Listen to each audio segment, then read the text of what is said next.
18 ವರ್ಷದ ಕನಸನ್ನ ನನಸು ಮಾಡಿಕೊಳ್ಳೋದಕ್ಕೆ ಕೇವಲ ಒಂದೇ ಒಂದು ಪಂದ್ಯ ಮಾತ್ರ ಬಾಕಿ ಇದೆ. ಫೈನಲ್ ಪಂದ್ಯ RCB ಹಾಗೂ ಪಂಜಾಬ್ ನಡುವೆ ನಡೆಯುತ್ತೆ ನಾಳೆ. ಅದು ನರೇಂದ್ರ ಮೋದಿ ಸ್ಟೇಡಿಯಂನಲ್ಲಿ.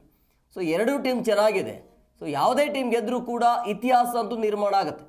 ಮೊದಲ ಚಾಂಪಿಯನ್ ಆಗುತ್ತೆ ಯಾವುದೇ ಟೀಮ್ ಗೆದ್ರು. ಪಂಜಾಬ್ ಗೆದ್ರೂ ಅಷ್ಟೇ, RCB ಗೆದ್ರೂ ಅಷ್ಟೇ. ಆದರೆ 18 ವರ್ಷದ ಕನಸನ್ನು ಇಟ್ಕೊಂಡಿರುವಂಥ RCBಗೆ ಇದು ಭಾಳ ಇಂಪಾರ್ಟೆಂಟ್ ಪಂದ್ಯ ಆಗುತ್ತೆ. ಒಂದು ಒಳ್ಳೆಯ ಅವಕಾಶ ಇದೆ ಇತಿಹಾಸವನ್ನು ನಿರ್ಮಾಣ ಮಾಡೋದಕ್ಕೆ, ಚರಿತ್ರೆಯನ್ನು ಸೃಷ್ಟಿ ಮಾಡೋದಕ್ಕೆ. ಸೊ ಹಂಗಾಗಿ ಸಹಜವಾಗಿ RCB ಫೈನಲ್ಗೆ ಹೋಗಿರುವಂಥ ಹಿನ್ನೆಲೆಯಲ್ಲಿ ಕರ್ನಾಟಕದ ಎಲ್ಲ ಅಭಿಮಾನಿಗಳು ಆಗಿರ್ಬೋದು, ಜೊತೆಗೆ ಪೊಲಿಟಿಕಲ್ ಲೀಡರ್ಸ್ ಕೂಡ ವಿಶ್ ಮಾಡಿದ್ದಾರೆ. ಅಂದರೆ ನಾಳಿನ ಪಂದ್ಯ RCB ಗೆದ್ದು ಬರಲಿ ಅಂತೇಳಿ. ಕೇಳೋಣ ಬನ್ನಿ.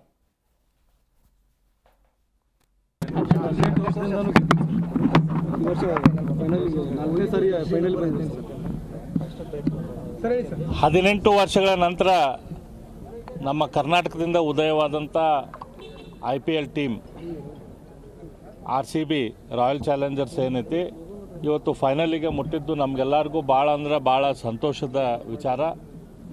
ಇಡೀ ದೇಶದಲ್ಲಿ ಜಗತ್ತಿನಲ್ಲಿರುವಂಥ ಎಲ್ಲ RCB ಅಭಿಮಾನಿಗಳಿಗೆ ಒಂದು ಅಭಿಮಾನದ ವಿಚಾರ.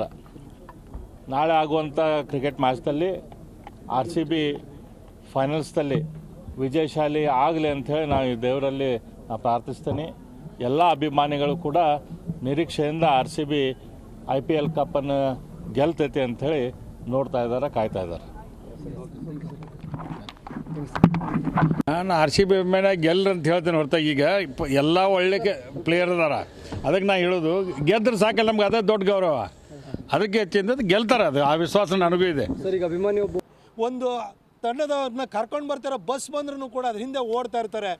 ಈ ಥರ ಒಂದು ಹುಚ್ಚು, ಒಂದು ಅಭಿಮಾನ, ಈ ಪ್ರೀತಿ ಇದೆಯಲ್ಲ, ಇದ್ರ ಬಗ್ಗೆ ಇಡೀ ದೇಶನೇ ಮೆಚ್ಕೊಂಡಿದೆ. ಈ ಸರಿ ಇಡೀ ದೇಶದ ಜನರ ಆಶಯನೂ ಕೂಡ RCB ಗೆಲ್ಲಬೇಕು ಅಂತ ಇದೆ ಅಂತ ನನಗೆ ಸೋಷಿಯಲ್ ಮೀಡಿಯಾದಾಗ ನೋಡಿದಾಗ ಅನ್ನಿಸ್ತದೆ.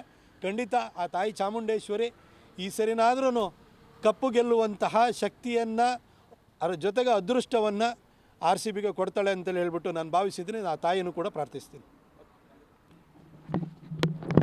ಹಾಗಾಗಿ RCB ಭಾಳ ವರ್ಷಗಳ ನಂತರ ಬಂದಿದೆ. 18 ವರ್ಷ ಅಂತ ಕಾಣುತ್ತಲ್ಲ.